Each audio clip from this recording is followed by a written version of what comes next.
Hi, ഞാൻ ആദിഷ്. ഇന്നത്തെ വീഡിയോയിലൂടെ നമ്മൾ ഡിസ്കസ് ചെയ്യാനായിട്ട് പോകുന്നത് നമ്മൾ ഇഷ്ടപ്പെടുന്ന ഒരു വ്യക്തിയെ എങ്ങനെ നമുക്ക് മറക്കാം എന്നതിനെ പറ്റിയിട്ടാണ്.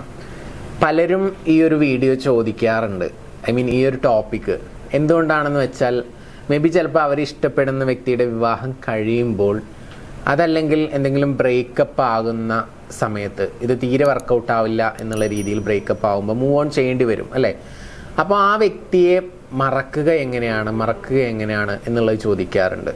സത്യത്തിൽ മറക്കാൻ പറ്റത്തില്ല, പക്ഷേ നമുക്ക് ആ വ്യക്തിയുമായിട്ടുള്ള ആ ഒരു ഇമോഷണൽ അറ്റാച്ച്മെൻറ്റ് അത് കുറച്ച് കൊണ്ടുവരുന്നത് വഴി നമുക്ക് മെൻ്റലി ഫിസിക്കലി ഓക്കെ ആവാനായിട്ട് പറ്റും. അതെങ്ങനെയെന്നുള്ളതാണ് നമ്മൾ ഡിസ്കസ് ചെയ്യുന്നത്. സ്റ്റെപ്പ് ബൈ സ്റ്റെപ്പായിട്ട് കുറച്ച് കാര്യങ്ങൾ പറയാം. അതുപോലെ ഒന്ന് ഫോളോ ചെയ്ത് നോക്കുക. തീർച്ചയായിട്ടും നിങ്ങൾക്ക് ആ ഒരു ഫീലിങ്സിൽ നിന്നും റിക്കവർ ആവാനായിട്ട് പറ്റും. പൂർണ്ണമായിട്ടും മറക്കാൻ പറ്റത്തില്ല, അത് നാച്ചുറാണ്. ഇപ്പോൾ നിങ്ങൾ പണ്ടത്തെ കാര്യങ്ങളൊക്കെ നിങ്ങൾക്ക് ഇപ്പോഴും ഓർമ്മ ഉണ്ടായിരിക്കും. എസ്പെഷ്യലി എന്തെങ്കിലും സ്പെഷ്യലായിട്ടുള്ള കാര്യങ്ങളാണെങ്കിൽ നമുക്കതൊരിക്കലും മറക്കാൻ പറ്റത്തില്ല. പക്ഷേ ആ ഒരു വിഷമം നമുക്ക് കുറച്ച് കൊണ്ടുവരാനായിട്ട് പറ്റും. നോക്കാം എന്തൊക്കെയാണെന്നുള്ളത്. എല്ലാവർക്കും എൻ്റെ പുതിയ വീഡിയോയിലോട്ട് സ്വാഗതം. നിങ്ങൾ റിലേഷൻഷിപ്പുമായി ബന്ധപ്പെട്ട് എന്ത് പ്രശ്നങ്ങൾ ഫേസ് ചെയ്യുകയാണെങ്കിലും മുകളിൽ കാണുന്ന നമ്പറിലോട്ട് നിങ്ങൾക്ക് വിളിക്കാവുന്നതാണ്.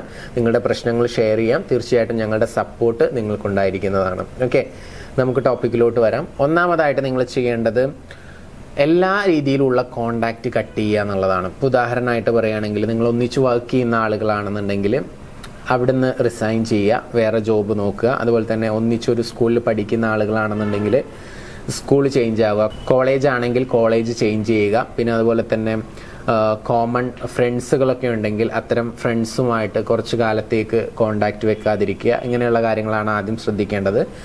രണ്ടാമതായിട്ട് നിങ്ങൾ വീണ്ടും ഒന്നിക്കാനുള്ള എന്തെങ്കിലും പോസിബിലിറ്റീസ് ഉണ്ടെങ്കിൽ, തീരെ വേണ്ട എന്നുള്ള തീരുമാനത്തിൽ നിൽക്കുകയാണെന്നുണ്ടെങ്കിൽ അവരെ ബ്ലോക്ക് ചെയ്യുക. അവരുടെ കോണ്ടാക്ട്സും കാര്യങ്ങളൊക്കെ വാട്സപ്പ് ആണെങ്കിലും കോൾ ആണെങ്കിലും ഒക്കെ ബ്ലോക്ക് ചെയ്യുക. അവർ പോകാനിടയുള്ള സ്ഥലങ്ങളിൽ നിങ്ങൾ മനഃപൂർവ്വം പോവാതിരിക്കുക എന്നുള്ളതാണ്. വീണ്ടും മീറ്റ് ചെയ്യേണ്ട ഒരു സാഹചര്യം ഉണ്ടാക്കാതിരിക്കുക. അങ്ങനെയുള്ള പോസിബിലിറ്റീസൊക്കെ വേണ്ടാന്ന് വെക്കുക. പിന്നെ അതുപോലെ അടുത്തതായിട്ട് ചെയ്യാൻ പറ്റുന്ന നിങ്ങൾക്ക് ആ ഒരു ഇമോഷണൽ അറ്റാച്ച്മെൻറ്റ് കുറച്ച് കുറയാൻ വേണ്ടിയിട്ട് അവരോട് ചിലപ്പോൾ കുറേ കാര്യങ്ങൾ പറയാനുണ്ടായിരിക്കും, സംസാരിക്കാനുണ്ടായിരിക്കും. പക്ഷേ ആ ഒരു ബ്രേക്കപ്പ് അല്ലെങ്കിൽ ആ ഒരു സിറ്റുവേഷനിൽ നമുക്കൊന്നും ചിലപ്പോൾ പറയാൻ പറ്റിയിട്ടുണ്ടാവില്ല. അപ്പോൾ നിങ്ങളുടെ ഉള്ളിലുള്ള എല്ലാവിധ ഫീലിങ്സും അവരോട് എന്തൊക്കെ നിങ്ങൾക്ക് പറയണോ അതെല്ലാം ഒരു പേപ്പർ എടുത്തിട്ട് എഴുതുക.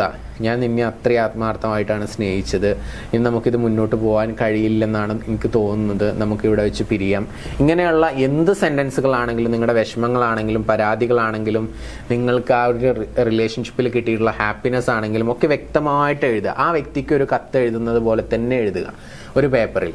ആ പേപ്പർ അവർക്ക് അയച്ചു കൊടുക്കല്ലേ കത്ത്. അത് എഴുതി കഴിഞ്ഞതിന് ശേഷം അത് ഫയർ ചെയ്ത് കത്തിച്ച് കളയുക. കാരണം നിങ്ങളുടെ മനസ്സിലുള്ള കാര്യങ്ങൾ മറ്റൊരാളോട് പറയുമ്പോൾ കിട്ടുന്ന ആ ഒരു റിലാക്സേഷൻ നിങ്ങൾ ഈ പേപ്പറിൽ എഴുതി കത്തിച്ച് കളയുമ്പോൾ നിങ്ങൾക്ക് കിട്ടുന്നതാണ്.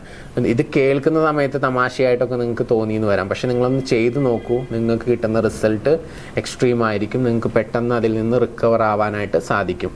സോ അടുത്തതായിട്ട് ചെയ്യാൻ പറ്റുന്ന ഒരു കാര്യം, അവരുമായിട്ടുള്ള ഫോട്ടോസ് മെമ്മറീസ് ഒക്കെ ഉണ്ടായിരിക്കും, അതൊക്കെ ഡിലീറ്റ് ചെയ്ത് കളയുക എന്നുള്ളതാണ്. ഫോണിലാണെങ്കിൽ ലാപ്പിലാണെങ്കിൽ എന്തെങ്കിലുമൊക്കെ സൂക്ഷിച്ച് വെച്ചിട്ടുണ്ടെങ്കിൽ, അതുപോലെ തന്നെ ടെക്സ്റ്റ് മെസ്സേജുകൾ ഉണ്ടെങ്കിൽ അത് ഡിലീറ്റ് ചെയ്ത് കളയുക. വോയിസ് മെയിൽസ് ഉണ്ടെങ്കിൽ അത് ഡിലീറ്റ് ചെയ്യുക. പിന്നെ അതുപോലെ തന്നെ എന്തെങ്കിലും ഗിഫ്റ്റൊക്കെ നിങ്ങൾക്ക് തന്നത് നിങ്ങളുടെ കൈവശമുണ്ടെങ്കിൽ അത് അവർക്ക് തിരിച്ചു കൊടുക്കാൻ പറ്റുന്നതാണെങ്കിൽ അപ്പോൾ തന്നെ കൊടുക്കുക. ഇനി അതല്ല പറ്റാത്ത വല്ല സാധനങ്ങളും ഉണ്ടെങ്കിൽ, അത് നശിപ്പിച്ച് കളയാൻ പറ്റുന്നതാണെങ്കിൽ അത് കത്തിച്ച് കളയുക. അല്ലെങ്കിൽ നിങ്ങളത് തീരെ യൂസ് ചെയ്യാത്തൊരു സ്ഥലത്തേക്ക് മാറ്റി വെക്കുക. അത് വീണ്ടും വീണ്ടും കാണുന്ന സമയത്ത് വീണ്ടും ആ ഒരു മെമ്മറിയിലോട്ട് പോവാതിരിക്കാൻ വേണ്ടിയിട്ടാണ് അത് പറയുന്നത്. പിന്നെ അതുപോലെ തന്നെ അടുത്തതായിട്ട് പറയുന്നത്, നിങ്ങൾ എന്തിനാണ് ബ്രേക്കപ്പ് ആയിട്ടുള്ളത്, ആ ഒരു റീസൺ നന്നായിട്ട് ആലോചിക്കുന്നത് നല്ലതായിരിക്കും. ചിലപ്പോൾ നിങ്ങളുടെ ഭാഗത്തായിരിക്കും മിസ്റ്റേക്ക്, ചിലപ്പോൾ അവരുടെ ഭാഗത്തായിരിക്കും മിസ്റ്റേക്ക്. ആരുടെ ഭാഗത്താണ് മിസ്റ്റേക്ക് എങ്കിലും ഇനി ചിലപ്പോൾ നിങ്ങളുടെ രണ്ടുപേരുടെയും ഭാഗത്തായിരിക്കില്ല മിസ്റ്റേക്ക്. ചിലപ്പോൾ വേറെ എന്തെങ്കിലും റീസൺ കാരണത്താലായിരിക്കും നിങ്ങൾക്ക് ഒന്നിക്കാൻ കഴിയാത്തത്. അപ്പോൾ എന്താണെങ്കിലും ആരോടാണെങ്കിലും അത് ക്ഷമിക്കുക, ഫോർഗിവ് ചെയ്യുക എന്നുള്ളതാണ്. നമ്മളോട് ക്ഷമിക്കുക, ആ വ്യക്തിയോട് ക്ഷമിക്കുക. പുറത്തൊരു തേർഡ് പേഴ്സൺ ഉണ്ടെങ്കിൽ ആ വ്യക്തിയോടും ക്ഷമിക്കുക. കാരണം അത് ക്ഷമിക്കാതെ മനസ്സിൽ കൊണ്ട് നടക്കുന്ന കാലത്തോളം നമുക്ക് ഈ ഒരു റിലേഷൻഷിപ്പിലുള്ള ആ ഒരു പെയിന് നമ്മളെ വിട്ടുപോകാൻ വളരെയധികം പ്രയാസകരമായിരിക്കും. അപ്പോൾ അതുകൊണ്ട് ഫോർഗിവ് ചെയ്യുക എല്ലാവരോടും, നിങ്ങളോടും. ഓക്കെ. പിന്നെ അതുപോലെ തന്നെ B grateful for the memory. നമുക്ക് ആ ഒരു റിലേഷൻഷിപ്പിൽ എന്തെങ്കിലുമൊക്കെ നല്ല മൊമെന്റ്സ് കിട്ടിയിട്ടുണ്ടെങ്കിൽ അതിനെപ്പോഴും ഗ്രേറ്റ്ഫുൾ ആയിട്ടിരിക്കുക. അങ്ങനെ ഒരു സംഭവം നമുക്ക് എക്സ്പീരിയൻസ് ചെയ്യാനായിട്ട് സാധിച്ചല്ലോ, അങ്ങനെ ആ വ്യക്തിയുമായിട്ടുള്ള കുറച്ച് നിമിഷങ്ങൾ, ആ വ്യക്തിയുമായിട്ടുള്ള കുറച്ച് നല്ല നിമിഷങ്ങൾ, നല്ല സംസാരം, നല്ല ഔട്ടിങ്, ഇങ്ങനെയുള്ള കാര്യങ്ങളൊക്കെ നിങ്ങൾ ഓർക്കുക, അതിന് ഗ്രേറ്റ്ഫുൾ ആയിട്ടിരിക്കുക എന്നുള്ളതാണ്. പിന്നെ അടുത്തതായിട്ട് പറയുന്നത് അതെന്തിനാന്ന് വെച്ച് കഴിഞ്ഞാൽ നമ്മുടെ മനസ്സ് ഹീലാവാൻ വേണ്ടിയിട്ടാണ് അങ്ങനെ പറയുന്നത്. ബിസി ഷെഡ്യൂളാക്കിയിട്ട് മാറ്റുക. നിങ്ങൾ ഒരു ഭാഗത്ത് ഒതുങ്ങിക്കൂടി ഇരിക്കാതെ ഒന്ന് ബിസി ഷെഡ്യൂളാക്കി മാറ്റുക. ഓരോ കാര്യങ്ങൾ ചെയ്യുക, പുതിയ സ്കിൽസുകൾ എന്തെങ്കിലും പഠിക്കുക, പുതിയ ഫ്രണ്ട് സർക്കിളിലോട്ട് പോവുക, പുതിയ ആളുകളെ പരിചയപ്പെടുക, അതുപോലെ തന്നെ എക്സസൈസ് ഡെയിലി ചെയ്യുക. ഇതൊക്കെ വളരെ നല്ലതാണ്. പിന്നെ അതുപോലെ തന്നെ ഇങ്ങനെയൊന്നും ചെയ്തിട്ടും നിങ്ങൾക്ക് അതിൽ നിന്നും പൂർണ്ണമായിട്ടും റിക്കവർ ആവാൻ സാധിക്കുന്നില്ല എന്നുണ്ടെങ്കിൽ ഒരു സൈക്കോളജിസ്റ്റിനെ നിങ്ങൾ കാണുക. ഇത്രയും കാര്യങ്ങളാണ് നമ്മൾ ഫോളോ ചെയ്യേണ്ടത്. ഒരു വ്യക്തിയുമായിട്ടുള്ള ആ ഒരു ഇമോഷണൽ അറ്റാച്ച്മെൻറ്റ് കുറച്ച് കൊണ്ടുവരാനും ആ ഒരു ഫീലിങ്ങിൽ നിന്ന് നമുക്ക് റിക്കവർ ആയിട്ട് വരാനും ഇത് ഫോളോ ചെയ്യാവുന്നതാണ്. ഓക്കെ.